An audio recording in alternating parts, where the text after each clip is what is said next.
kelas pagi bersama Info Lowongan Bali. Kali ini saya ada acara kelas paginya itu dengan Circle K. Nah, kita juga ada tapi unboxingnya dengan PT Circle K. Jadi buat kalian yang pengen tahu perusahaan apa sih itu, silahkan dilihat di unboxing kita. Tapi untuk kali ini kita akan membahas seputaran kelas pagi atau karyawan-karyawan di Circle K. Dan sekarang saya sudah ditemani oleh Bapak Maryadi selaku sebagai HR Manager, atau nanti bisa kita tanya langsung nih kalau di situ posisinya sebenarnya apa sih. Tapi buat kita nih yang belum tahu itu bisa dibilang HR Manager gitu ya. Nah, kita langsung aja nih Pak Maryadi, silakan disapa kawan-kawan kita. Oke, kawan-kawan job seeker di Bali, perkenalkan nama saya Maryadi. Saya di Circle K sendiri sebagai personal koordinator. Itu sebagai kepala HRD-nya di cabang Bali sendiri. Dan saya join di Circle sendiri sih masih baru ya Mbak Ayu ya, sekitar 2009 saya join di Bali, di Circle 9. Okay. Nah, di Circle Bali sendiri saya memang dari bawah juga, memang dari bawah itu mulai dari saya masuk ke ini sebagai kayak supervisor juga. Kayak supervisor, pindah lagi ke legal supervisor, baru balik lagi ke HR supervisor, baru naik menjadi seorang personal koordinator. Oke, keren sekali. Jadi ya lumayan panjang sih perjalanan saya, mulai dari Bali pindah ke Jogja, balik lagi ke Bali lagi, bolak-balik aja kerjanya kita. Oke, tapi itu berarti sekarang ini sedang dipindah dinaskan atau gimana? Enggak, kalau sekarang sudah sementara ini ya, sementara ini stay di Bali. Stay di Bali, oke. Nah. Jadi memang backgroundnya udah ada Circle K ya? Iya, background dari Circle K sendiri dari 2009 masuk sih, masih baru ya kayaknya. Oke Bapak, kita sekarang mau bahas nih seputaran sebenarnya lebih ke rekrutmen. Jadi ini supaya ada gambaran nih buat kawan-kawan kita, terutama yang fresh graduate yang memang belum pernah ada pengalaman untuk mencari pekerjaan atau interview dan lain sebagainya. Nah, kita mungkin sekarang lebih fokus ke customer service-nya ya Pak ya, karena sekarang yang banyak yang dicari justru memang customer service-nya kawan-kawan. Jadi kita akan cari tahu nih, mengulas lebih dalam lagi kira-kira ngapain sih customer service di Circle K. Nah, biar kalian juga nggak nggak galau, kemudian juga makin mantap untuk ngelamar mungkin yang tadinya maju mundur. Nah Pak, kalau misalnya di customer service itu sendiri job description-nya itu apa sih untuk highlight besarnya? Kalau di kita sendiri kan customer service itu representatif. Jadi kalau di kita itu lebih kompleks dibanding saya bilang pramuniaga ya. Selain harus bisa ngasir, harus bisa menata barang, dan mereka juga harus bisa yang namanya bisa segalanya, saya bilang ya. Lebih kompleks dibanding harus pramuniaga doang yang harus manjang barang atau bersih-bersih. Jadi harus bisa ngasih segala macam. Jadi lebih kompleks di customer service Circle K sendiri. Itu sih garis besarnya yang CSR yang kita punya. Kalau di kita namanya CSR ya. CSR. Jadi customer service disebut CSR, customer service representatif. Saya pikir customer service relation. Bukan. Kalau itu kan hanya nerima tamu. Kalau kita kan lebih kompleks. Iya, baik, representatif. Nah, itu untuk job desk-nya ya Pak ya. Jadi kalau misalnya nih dari CSR-nya sendiri, apakah mereka tuh memiliki jenjang karir atau akan tetap di situ-situ aja nih? Jenjang karir mereka terbuka lebar Mbak Ayu ya, Mbak Ayu. Contoh aja di Circle sendiri itu OM kita itu ada yang berasal dari CSR. Kalau boleh tahu OM itu apa? Mungkin ada yang operational manager ya. Operational manager kita itu ada yang dari CSR, karena kemauan dia untuk maju, akhirnya dia istilahnya kelakuan kerja juga dari kinerja juga bagus, performa dia selama bertugas juga jadi andalan tokonya. Jadi ketika mereka dikasih kesempatan untuk menjadi seorang supervisor, mereka terima. Ketika mereka jadi supervisor bagus juga, hanya mereka ditawarkan menjadi seorang area koordinator. Area koordinator selama mereka bekerja bagus, hanya dipromot menjadi seorang operational manager. Keren. Jadi itu jenjang karirnya. Jangan malu untuk menjadi seorang customer service karena jenjang karir mereka lebih luas dibanding harus bekerja di gudang atau di RO sendiri. Benar sekali sih, betul. Karena Circle sendiri customer service itu adalah garda terdepan di perusahaan kita. Benar. Ketika bukan Circle aja yang membutuhkan mereka, bisa jadi nanti ada perusahaan lain yang melihat mereka kerjanya bagus atau gimana, akan diskredit. Pastinya seperti itu sih. Pastinya. Apalagi sekarang kayaknya setiap perusahaan tuh pasti memiliki customer service. Pasti. Iya kan Pak. Jadi udah pasti apa ya? Jadi jangan pernah ya itu tadi minder atau gimana. Tunjukkan kalau semangat kerjanya, kinerjanya seperti apa. Satu lagi jangan sampai berbuat curang. Itu sih, kalau intinya bekerja itu adalah jujur. Betul. Nah, kalau sampai sekali nggak jujur, bahaya. Betul sekali, karena di situ customer service juga ada apa ya? Ada kaitannya dengan keuangan juga soalnya. Udah tuh hubungan dengan orang juga. Dengan orang juga, betul sekali Pak.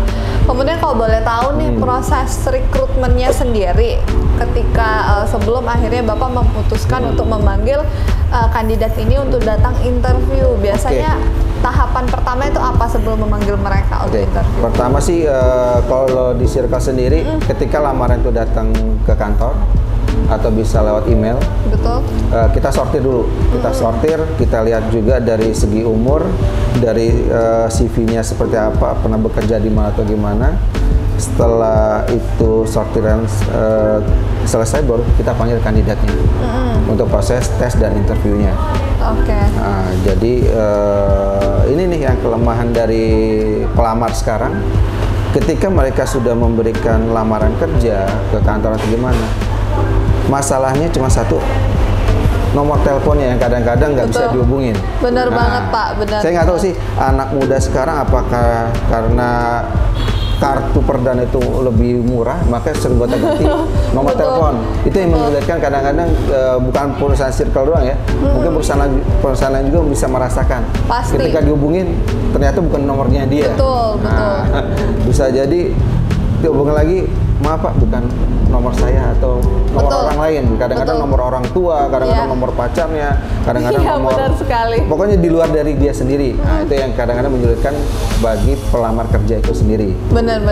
Kalau bisa sih konsisten aja, kalau udah memberikan nomor telepon, itu yang dipakai, jangan pakai nomor yang lain. Benar.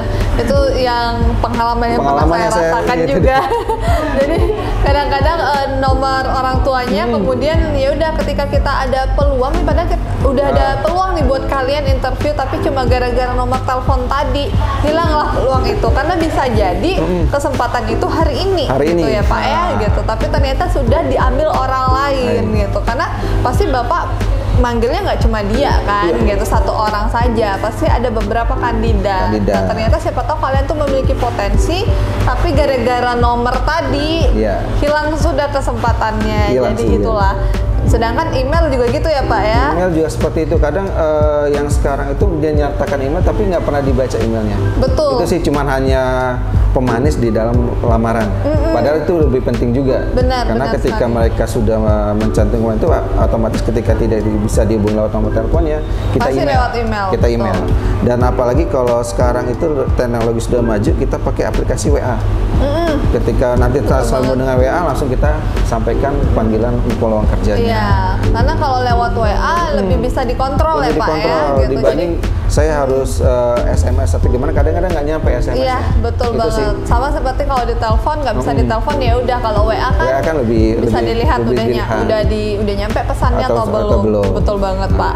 Kemudian dari CV sendiri Pak, kemungkinan nggak sih kandidat itu gagal pada saat proses screening CV Pak? Bisa jadi gagal. Bisa jadi gagal. Biasanya itu dari apa ya Pak? Yang kalau saya lihat dari CV-nya mereka itu, kalau saya lihat dari kelengkapan berkas yang pertama. Kalau berkasnya nggak sesuai, biasanya saya tolak. Udah tuh juga dilihat dari tulisannya kadang-kadang nggak niat nih. Dia mau ngelamar sebagai apa juga dia nggak tahu nih sebagai apa nih. Hanya udah deh, nanti dulu deh, kita paling belakang dulu deh. Nah, kalau kita memang membutuhkan, nanti kita panggil. Cuman lebih banyak sih kita screen itu dari apa ya, dari pengalaman kerja mereka ya, apalagi orang-orang yang sudah pernah bekerja tapi nggak pernah ditulis di CV-nya mereka. Nah, itu sih yang kadang-kadang kita bingung. Ini orang istilahnya lulusnya tahun 2009. Baru ngelamar sekarang, tapi nggak ada experience ya gitu. Berapa? Ngapain aja kan kita masa nganggur pakai pengen tahu juga ya. Iya, betul banget Bapak. Siapa tahu nih anak ternyata cuma di rumah dong, berarti anak sebenarnya niat kerja atau enggak? Atau terpaksa kerja karena kemauan orang tua, atau memang dia lagi butuh kerja karena orang tuanya nggak bisa support dia. Nah, itu jadi pertanyaan di kita. Betul. Karena ada memang yang beberapa orang mungkin ya yang memang dia itu vakum selama setahun tanpa kerja itu ada. Maka dari itu makanya penting banget buat teman-teman untuk juga mencantumkan kalau misalnya memang ada experience atau skill dicantumkan di CV gitu. Tapi Bapak pernah nggak sih ngalamin kayak CV itu tulis tangan terus habis itu nggak bisa dibaca? Masih ada nggak sih Pak zaman sekarang yang ngirimnya masih tulisan tangan? Sekarang kita kalau yang sekarang tuh memang banyak yang tulisan tangan ya. Masih banyak Pak? Masih banyak dibanding harus yang ketikan. Lebih banyak kesana. Cuman ya itu saya bilang tolong dibagusin lagi saat menulis lamaran kerja. Karena ketika saya lihat nomor telepon ya kadang-kadang nggak jelas. Antara angka 8 atau angka 0 itu beda-beda tipis kadang-kadang. Betul. Ini berapa nomornya? Kadang itu yang saya kadang-kadang 4 dengan 9. Ada 9, nah itu. Betul sekali Pak. Jangan suka dimodif-modif tulisannya kalau memang memodifkan orang lain. Betul, jangan dimodif-modif ya, tulisan dimodif ya itu dah. Jadi kalau di sini sendiri beberapa pengalaman kita di Info Lowongan Bali itu memang komen mereka adalah seperti CV itu nggak terlalu penting sebenarnya menurut mereka. Kemudian juga buat mereka tuh ngapain kayak misalnya ngeprint capek-capek, habis itu udah pergi jauh-jauh ke sana, ujung-ujungnya nggak dipanggil atau tidak diterima. Nah, kira-kira apa pendapat Bapak tentang itu? Enggak sih, sebenarnya semua perusahaan itu kan termasuk circle sendiri.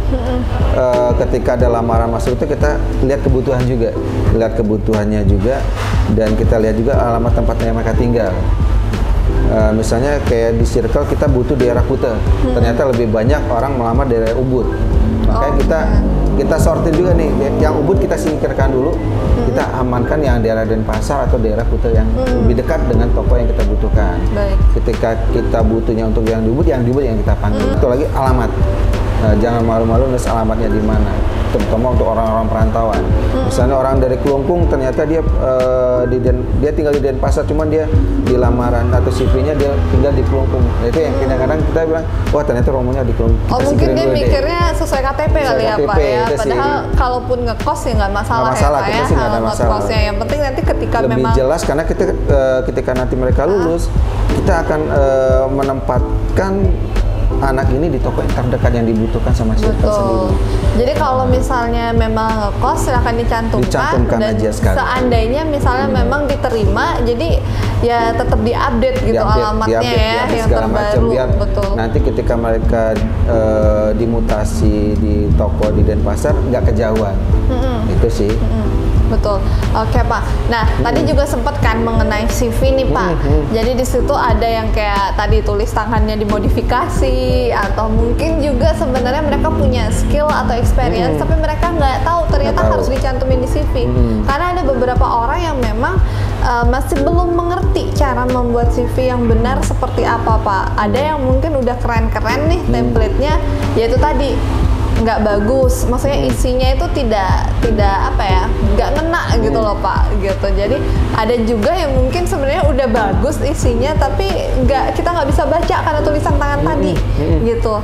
Nah saya mau ini sedikit nih Pak share. Jadi kalau di Info Lowongan Bali kita ada juga nih nah judulnya itu @solusi CV ya. Jadi kita ada juga jasa membuat CV, tapi kalau kita lebih menamakan diri kita itu sebagai konsultan sebenarnya ya.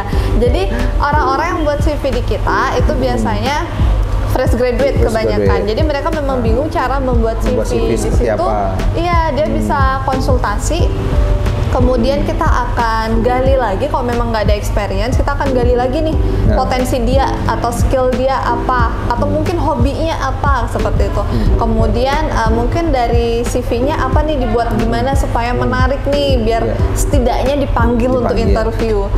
Terus di situ juga kita bisa revisi juga Bapak, dan juga bisa database-nya itu kita keep. Jadi kalau misalnya nih nanti Circle K lagi nyari CSR, jadi kita udah punya database yang kita punya akan kita serahkan ke perusahaan tersebut, kayak gitu sih Pak. Cuma sayangnya ya itu tadi, banyak yang berpikir buat apa mau cari kerja ngeluarin modal pula gitu. Kita kan mau kerja, bukan mau ngeluarin duit gitu. Kita mau dapat uang gitu yang benar. Nah itulah yang banyak ini. Tapi sedangkan saya dengar Bapak sendiri kan sebelumnya di luar Bali nih. Nah saya dengar juga dari para HR bahkan di luar Bali mereka untuk menghadiri job fair itu bayar ya Pak ya? Ada juga kayaknya. Ada juga yang bayar. Tapi ada juga difasilitasi oleh pemerintahnya itu gratis. Untuk yang berbayar biasanya dari dari vendor seperti banyak ya vendor swasta ya, yang memang bekerja sama dengan universitas atau perusahaan tertentu, dia buat acara event untuk job desk. Tapi memang berbayar sih, rata-rata berbayar mereka. Nah yang gratis memang rata-rata itu yang dari pemerintah. Pemerintah, dan nggak cuma satu, tapi mereka lebih sering pemerintah lebih sering mengadakan yang namanya job fair atau apa ya, di Denpasar sendiri rutin tiap tahun tuh ada, Gianyar ada, di Tabanan ada, di Denpasar pun ada. Jadi tergantung dari masing-masing ininya sih, job seeker-nya sih, dia maunya seperti apa pekerjaannya. Karena rata-rata yang ikut berbayar atau yang terbayar itu sama-sama ya butuh tenaga kerja juga buat perusahaan mereka. Jadi itu aja sih, memang antara berbayar dengan gratis itu lebih banyak yang gratisnya dibanding berbayarnya. Nah, itu Mbak Ayu. Keren sih Pak, tapi ya itu kita masih sayang banget sih kalau di sini justru peminat untuk datang job fair itu sedikit. Kalau di Bali saya bilang peminatnya sedikit ya, sedikit dibanding untuk yang di luar daerah. Kalau di luar daerah saya nggak ngerti juga apakah di Bali sendiri itu memang orang yang nggak ada lebih banyak dia keluar dari Balinya, atau memang orangnya yang enggan untuk ikut ke job fair-nya. Betul. Itu sih. Makanya sekarang akhirnya banyak juga yang platform online jadinya ya Pak ya gitu. Jadi perusahaan juga sekarang banyak yang beralih ke situ jadinya. Padahal dulu tuh kayaknya sering banget kan setiap tahunnya sibuk untuk join dengan job fair. Tapi sekarang makin kesini makin sedikit memang peminatnya untuk datang. Ya karena itu tadi mereka malas keluar modal. Print CV, kemudian juga bensin gitu, terus nggak diterima jelek banget gitu. Padahal emang semuanya itu perlu perjuangan kawan-kawan. Itu apa ya? Anggap aja itu memang kayak aset awal lah ya Pak ya. Aset gitu. Awal memang namanya orang bekerja kan harus ada modal awal. Betul. Modal awal, mulai dari buat CV-nya, mulai dari mereka untuk antar lamarannya. Jadi istilahnya orang lihat dari sananya. Perusahaan akan lihat, oh ternyata orangnya niat kerjanya tinggi. Betul. Itu akan jadi pertimbangan perusahaan untuk menerima dia. Jadi jangan mengeluh jaraknya jauh atau takut, saya nggak diterima nanti di sini nih. Jangan takut seperti itu. Karena kesempatan itu akan dilihat dari ketika dia melamar ke perusahaan yang dia tuju. Betul banget. Bahkan kalau boleh sharing ya Pak ya, di tempat saya sebelumnya, nah kebetulan saya memang ada background hospitality. Itu masa iya kalian kalah dengan anak-anak yang cuma mau ngelamar sebagai anak magang. Itu saya inget banget, dia datang dari Banyuwangi Pak untuk datang interview doang, dan itu PP. Pulang pergi itu anak training, dan which is jadinya saya menuntut untuk hasilnya hari itu juga. Biar anaknya itu nggak percuma. Jadi kalau misalnya tidak diterima, dia masih bisa keliling lagi gitu. Bahkan ada yang juga dari Singaraja, Karangasem gitu. Masa kita yang cuma beda berapa menit gitu ya, nggak mau gitu keluar uang bensin gitu, sayang banget. Jadi makanya justru kebanyakan yang kerja itu memang dari luar daerah ya Pak ya? Lebih banyak kita dari luar daerah.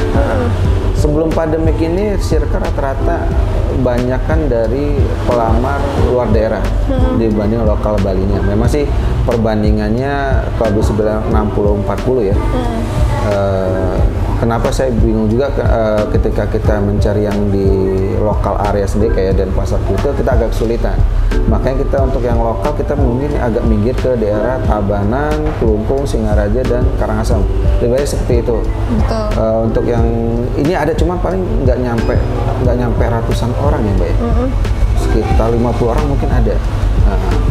Nah, saya nggak ngerti juga apakah mereka pada saat itu mereka enggak untuk bekerja di Circle karena tokonya open 24 jam atau memang mereka lagi menikmati untuk masa-masa liburan sekolah. Nah, misalnya mereka baru lulus nih, saya nyantai dulu deh, nanti aja saya bekerjanya. Iya, mungkin masih ada yang beberapa seperti itu. Ada juga yang kayaknya ada juga langsung ketika mereka tamat sekolah langsung nih, saya mau kerja Pak, saya mau ini. Bahkan ijazahnya belum keluar pun dia udah heboh mau nyari kerja. Bener banget Bapak. Nah, ngomong-ngomong soal rekrutmen tadi, balik lagi Bapak, kalau misalnya nih pada saat proses seleksi gitu, kemudian ada yang tidak diterima, kan suka ada yang komen nggak ada info padahal udah interview sampai 2 minggu nggak diinfo. Nah itu gimana Bapak? Kalau dari saya sendiri sih waktu itu memang menyampaikan memang tidak mungkin perusahaan akan menghubungi satu persatu, tapi biasanya ada omongan. Gimana Bapak? Kalau di kita sendiri sih biasanya kalau semenjak kita online itu ada info by email. Kita sampaikan kalau dia lulus atau tidak lulusnya. Untuk yang lulus biasanya kita langsung WA. Untuk yang nggak lulus, memang sih kita nggak WA ya, nggak WA secara langsung karena terlalu banyak yang akan kita WA. Lebih baik kita karena ketika kita masukkan input data itu ke sistem online kita, dia tidak lulus akan tercapture ke emailnya dia kalau dia tidak lulus. Baik. Itu sih karena lebih cepat lewat sana dibanding harus satu-satu saya kirimin by WA atau by SMS. Itu akan lebih banyak waktu. Betul. Berarti memang harus aktif di sana ya Pak ya. Dan jadi, kalaupun mereka memang ingin bertanya lulus atau tidaknya, biasanya mereka langsung japri ke saya sih. Biasanya langsung saya jawab kalau dia tidak lulus, dan saya jelaskan juga kenapa tidak lulusnya. Misalnya mulai dari interviewnya dia nggak bagus atau dari pada saat tesnya nilai dia berantakan, itu sih yang saya pertimbangkan juga di sananya. Oke, jadi memang sebenarnya untuk kawan-kawan itu jangan lupa pokoknya email yang seperti itu jangan cuma sebagai hiasan di CV, tapi memang pastikan kalian aktif dalam penggunaan email itu. Walaupun sebelumnya memang nggak pernah kirim pesan lewat email, tapi jika kalian memang udah ngerasa ngelamar kerja, jadi udah apa ya, lebih kayak care lagi lah, kayak ke nomor handphonenya mungkin yang tadinya jauh-jauh dari HP, nggak peduli ada yang nelpon, harus mulai aware. Kemudian juga emailnya sering dicek gitu, awalnya kan diabaikan aja, ada notifikasi diabaikan, buat para kandidat itu gagal dalam interview. Yang pertama kalau saya lihat itu ketika kita interview satu persatu, itu saya lihat dari semangat mereka untuk bekerja. Seperti apa sih semangat mereka untuk bekerja? Biasanya ada yang pelentar atau nggak jelas ya saya bilang ya. Betul. Ini orang kayaknya nggak niat kerja. Kerja cuman untuk formalitas doang atau cuman sebagai batu lompatan. Itu yang pertama yang saya lihat dari sananya, sikap dari pribadi dia ya. Udah kedua itu pada saat saya tanya dia pernah bekerja di mana atau di mana, dia nggak jujur. Dia nggak jujur. Ada yang seperti banyak itu, Pak. Seperti itu. Dia pernah bekerja di sini, dia nggak jujur di situ. Nah, padahal saya lihat di CV-nya dia tulis di situ. Berarti ini anak sebenarnya mau ngelabuin kita. Memang nih anak sebenarnya belum pernah bekerja. Tapi dia punya orang. Punya perusahaan-perusahaan yang sebenarnya kita tahu ini perusahaannya apa. Nah, itu loh. Yang kedua biasanya kita lihat lagi itu kadang-kadang dia bekas karyawan kita yang ikut ngelamar lagi. Yang udah lama tiba-tiba dia ikut lagi, dan kita tahu track record dia seperti apa. Itu sih yang kadang-kadang yang nggak kita lulusin di sana. Yang lain sih kita lihat kuota, lebih sih kuota. Kenapa? Bukan nggak lulus, cuman kita lihat kuotanya juga. kita pertimbangkan misalnya yang lulus 50 kita pakai 25, setengahnya dulu ya, kita pakai setengahnya dulu, setengahnya mungkin minggu depannya kita panggil lagi. Cuman kadang-kadang job seeker kita yang sekarang ini nggak sabaran nih, wah saya butuh sekarang. Ya sekarang yang kita sama-sama pengen butuh kerja, cuman kalau perusahaan butuhnya cuma sekian ya tunggu aja pasti akan dipanggil. Itu sih. Betul. Balik lagi kalau memang mau nunggu silahkan. Cuman kalau pengen cepat bekerja ya kita sih nggak memaksakan. Cari dulu. Mereka untuk bekerja tempat lain kita sih nggak memaksakan. Iya, kalau bisa sih memang jangan hanya berpegangan pada satu perusahaan, tapi nanti kalau misalnya ada panggilan dari perusahaan pertama ya silakan balik lagi ke diri sendiri, masih tertarik, masih minat nggak untuk join dengan mereka. Iya betul banget. Tapi pernah nggak sih Pak digangguin kayak misalnya WhatsApp ping gitu Pak, jadi suka neror nih, gimana nih, ada lowongan nggak atau udah diterima nggak gitu? Oke, kalau sampai saat ini belum ada Pak ya. Kalaupun ada biasanya saya balas, untuk saat ini kita butuh silakan masukkan lamarannya. Baik. Atau kalau memang dia nggak lulus, kita sampaikan dia nggak lulusnya seperti apa. Gitu sih. Nah, kemudian banyak juga nih Pak beberapa pendapat anak-anak muda. Jadi kalau mereka tuh nggak bisa masuk suatu perusahaan itu karena nggak punya orang dalam. Bener nggak sih itu paradigma orang-orang itu? Jadi apakah itu mitos atau mungkin ada tapi ya nggak semua gitu? Saya bilang itu hoax. Nah itu hoax. Saya bilang kenapa itu hoax? Kayak di Circle sendiri banyak yang memang referensi dari mungkin dari rekan kita, dari lingkungan juga. Cuma kita seleksi juga. Kita nggak mau asal terima orang, cuman dia memang sebenarnya nggak memenuhi kriteria. Dan kalaupun orangnya yang istilahnya orang dalam nggak terima atau gimana, kita jelaskan biasanya sih seperti itu. Kenapa dia nggak lulusnya seperti apa? Dia kurangnya apa? Itu sih yang kadang-kadang kita profesional lah. Betul. Kita profesional. Yang mau kerja sama kita, ayo kita kerja bareng. Saya nggak peduli dia mau titipan siapa, dia bawanya siapa. Kita sama-sama bawa perusahaan. Benar. Intinya seperti itu. Jangan sampai saya terima bawaan orang, tapi dia buat bermasalah di tokonya. Itu yang akan istilahnya istilahnya kamu bawa nama orang tapi kamu bikin malu orang yang kebawa kamu. Itu yang beban moral tinggi. Nah, itu sih ya kalau memang kerjanya bagus ya kita sih bukan karena ngelihat dari bawaan dia siapa, tapi memang kerja bagus dari kita orangnya, terima aja. Jadi sebenarnya bisa aja informasinya memang dari orang dalam ya Pak bisa ya. Tapi semuanya tetap mengikuti seleksi ya udah prosedur rekrutmen gitu. Jadi nggak ada istilah oh dia bawaan si ini ya udah langsung lolos gitu. Ya itu tadi benar beban moral di situ yang ditanggung itu beban moral. Jadi kalau dia bagus ya udah dia bawa namanya sendiri, tapi kalau udah jelek ya udah bisa-bisa Bapak langsung ini lo bawaanmu gimana sih?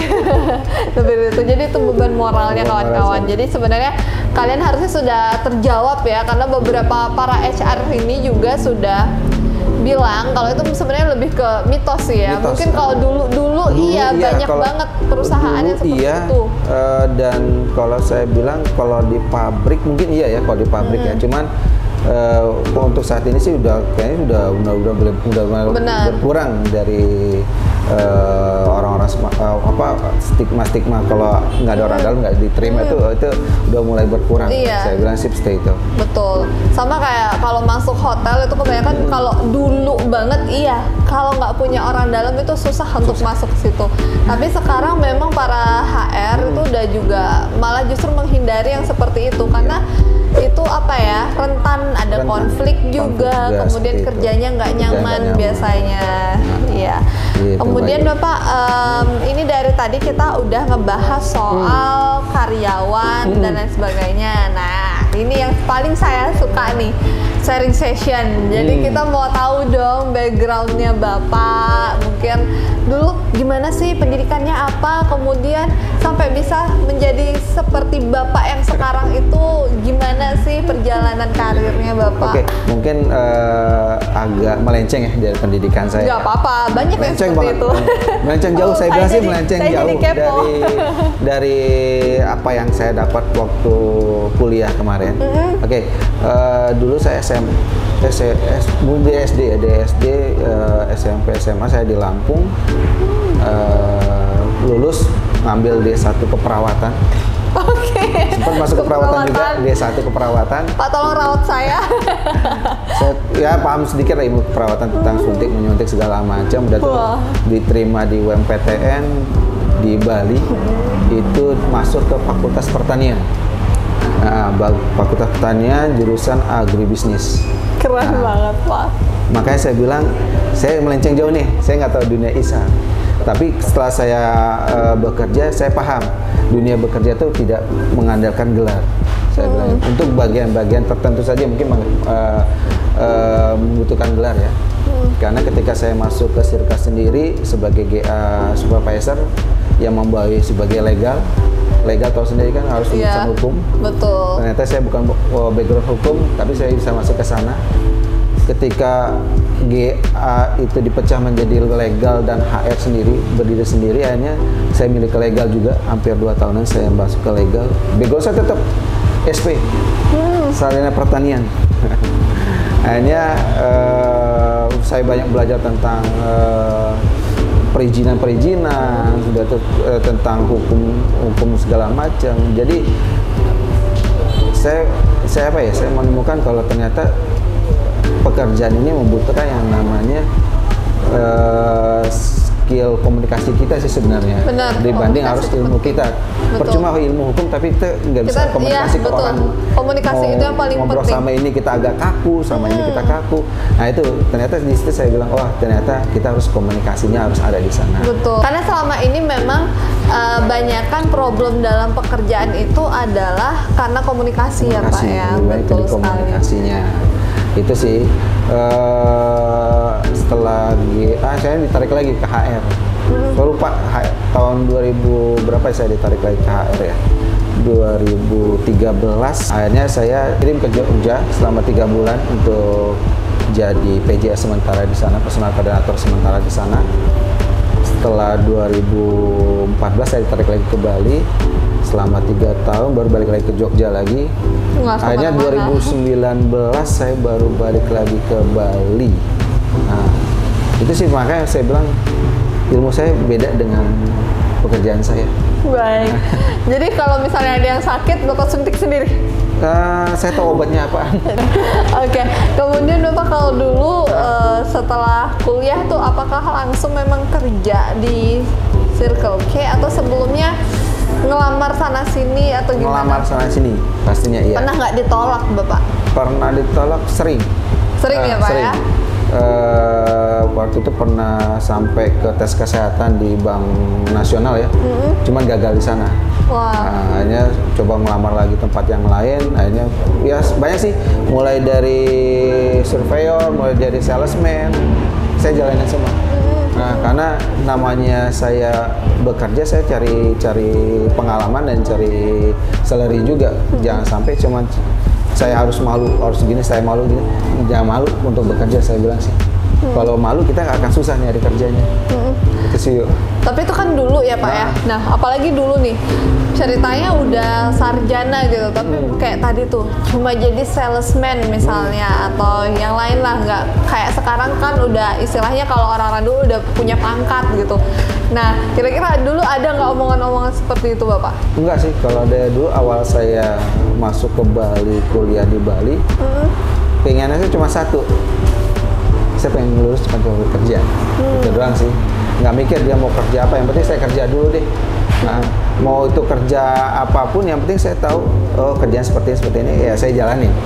Biar saya tahu juga ternyata kerja di A ini seperti apa, di B ini seperti apa. Nanti ketika saya ketemu di tengah-tengah, oh saya udah bisa, saya paham ini kerjaan seperti ini. Jadi jangan takut untuk mencoba lah, saya bilang. Nah, suka dukanya nih Pak menjadi seorang HR itu apa? Terutama kan Bapak karyawannya pasti banyak banget dong. Banyak sih. Kalau boleh tahu kisarannya? Kalau kisarannya untuk yang sebelum pandemik atau setelah pandemik? Bebas. Kalau sebelum pandemik kita pegang hampir 1.600 orang. Banyak sekali. Tapi setelah pandemik sekitar 600 orang. Keren. Nah, Ya itu itu sih suka dukanya apa, Pak? Sukanya sih karena saya di HR lebih banyak ketemu orang ya, lebih banyak saya mempelajari karakteristik orang. Betul. Karena dengan 1000 sekian orang saya harus paham nih satu-satunya orang seperti apa. Dan saya harus juga ngelihat, oh ternyata orang kayak gini, saya belajar dari karakter itu dari mereka sendiri. Ya dukanya sih ya, pada saat kemarin sih pas pandemi, ketika pandemi awal-awal ini kita harus coba merumahkan orang-orang itu. Benar, iya. Tapi itu ya itu sih dilemanya HR kita pada saat awal-awal pandemi ya itu doang. Tapi kita motivasi ke tim kita yang dirumahkan atau kita ini ya, pada saat nanti kita butuh orang, mereka yang kita dahulukan. Dan kalau memang mereka pengen bekerja tempat lain, silahkan, kita nggak memaksakan. Tapi kalau memang dia mau menunggu kita panggil lagi. Pasti, karena pastinya kan dari posisi HR juga pasti pengennya merekrut orang yang memang sudah paham betul gitu. Sekali. Jadi kayak standarnya, Circle K bagaimana, SOP-nya dan segala macamnya. Biar nggak ini juga, nggak istilahnya kita udah ngeromain orang, tapi kan kita nggak butuh mereka lagi. Kita masih butuh mereka, cuman kita lihat juga kinerja mereka selama bekerja seperti apa. Betul sekali. Nah, kalau memang kinerja jelek, ya udah kita nggak panggil lagi. Kita coba panggil dari yang istilahnya baru lulus ini, yang istilahnya saya bilang 2020 kemarin Bali itu tingkat penganggurannya tinggi banget.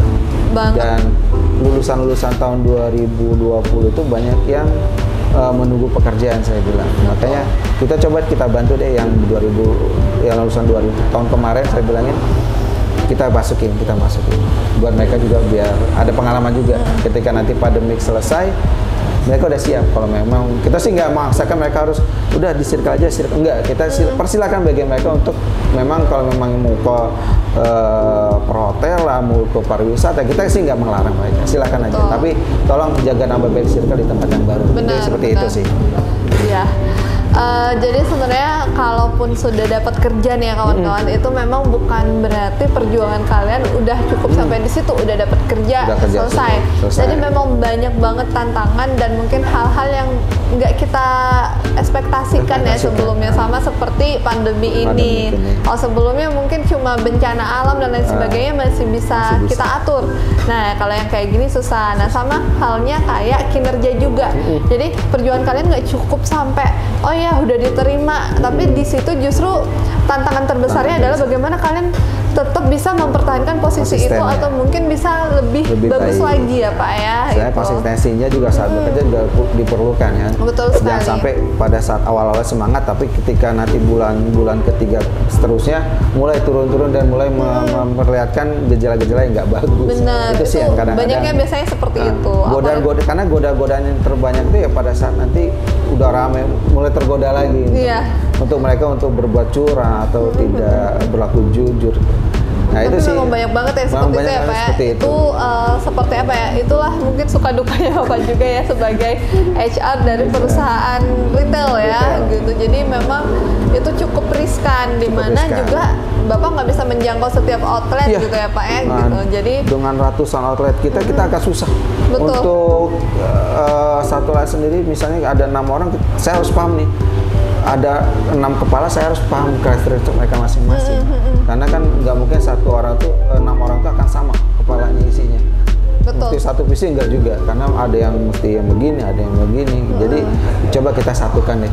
Nah, dari perbedaan itu biar mereka kompak di tokonya. Keren banget Bapak, keren. Oke. Nah buat Bapak nih, ini biasanya juga yang saya tanyakan. Nah buat Bapak untuk para fresh graduate, kira-kira ada mungkin pesan-pesan apa atau petuah-petuah apa? Oke, kalau petuah saya sih simpel aja. Bekerjalah sepenuh hati, jujur, dan jangan sampai membuat kepercayaan orang itu hilang. Benar. Karena kita bekerja itu bukan untuk kaya, tapi buat hidup. Itu yang saya pegang banget. Betul. Kalau kita mau kaya, kita wirausaha. Jangan bekerja. Karena selama kita bekerja sama orang lain, ayo kita bangun perusahaan itu bisa lebih besar lagi. Jangan sampai perusahaan itu bangkrut. Intinya itu aja sih. Jaga nama perusahaan apabila masih sudah bekerja. jangan merusak nama perusahaan. Pastinya Itu yang perusahaan juga akan lihat lah ya. Perusahaan akan lihat seperti itu. Usaha mereka seperti apa. Jadi nggak mungkin lah tutup mata gitu. Kalau memang bagus nggak mungkin dilepas kok. Iya pastilah. Pasti kalau memang kinerjanya bagus ya kita promosikan. Betul, betul. Promosikan mungkin hari ini jadi seorang kepala toko atau store leader. Bisa jadi tahun depan jadi area koordinator. Kita asal mereka berani keluar daerah, mereka akan sukses jadi seorang operasional manager. Jadi ketika mereka sudah dalam posisi yang tinggi, jangan takut mencoba untuk yang lebih tinggi lagi. Benar. Intinya seperti itu sih. Keren sekali. Baik, makasih Bapak untuk sharingnya. Kemudian semoga bermanfaat buat teman-teman semuanya. Terima kasih banyak Bapak udah meluangkan waktu ya untuk nasihat, kemudian juga tips-tipsnya tadi. Semoga buat kalian yang masih bingung sekarang udah terinspirasi lagi nih ya, gitu. Karena udah dari pakarnya langsung yang ngomong, gitu. Oke, terima kasih Bapak dan terima kasih buat teman-teman yang udah nonton semuanya. Jangan lupa jaga kesehatan, jaga protokol kesehatan, dan selalu jangan lupa saksikan terus nih YouTube channel Info Lowongan Bali, dan juga di situ ada tips-tips pendek yang mungkin juga bisa bermanfaat buat kalian yang sedang mencari kerja atau yang saat ini baru pertama kali ada di dunia kerja. Oke, terima kasih. Terima kasih.